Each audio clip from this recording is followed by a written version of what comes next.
آپ دیکھ رہے ہیں روشن پاکستان نیوز۔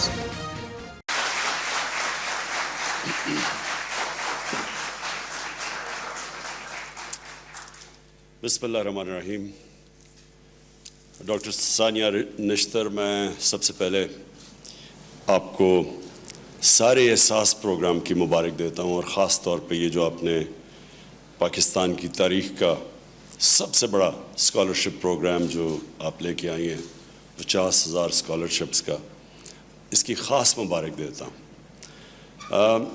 میں اس لیے خوش ہوں بہت اس اسکالرشپ پروگرام سے کہ جو میرا روڈ میپ ہے کہ پاکستان کا میرا روڈ میپ کیا ہے، وہ ہے مدینہ کا ماڈل۔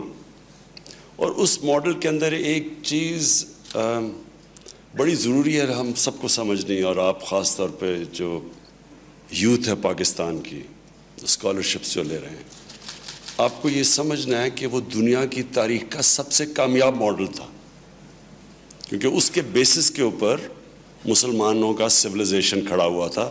700 سال تک دنیا کا سب سے عظیم سویلائزیشن تھا۔ تو اس ماڈل کے اندر دو چیزیں کی تھی ہمارے نبی صلی اللہ علیہ وسلم نے۔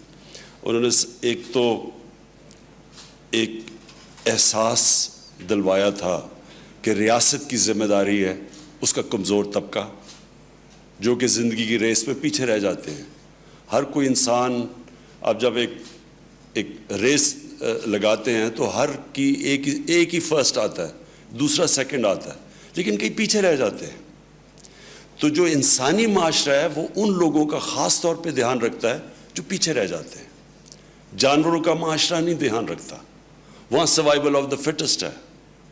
انسانوں کا معاشرہ ہوتا ہی انسانوں کا معاشرہ تب ہے جب کہ وہ اپنے کمزور طبقے کا دھیان رکھتا ہے۔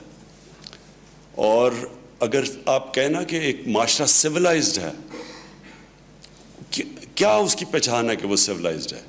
اس کی پہچان یہ نہیں ہے کہ اس کے امیر لوگ کیسے رہتے ہیں، اس کی پہچان ہے کہ اس کے سب سے غریب لوگ کیسے رہتے ہیں۔ اور یہ ہے سویلائزیشن کی کہ ہمیں انسانی معاشرے اور جانوروں کے معاشرے میں فرق کیا ہے۔ جب انسانی معاشرے میں بھی مائٹ از رائٹ ہوتی ہے اور سروائیول آف دا فٹسٹ، تو پھر انسان بھی عقل مند جانوروں کی طرح رہتے ہیں۔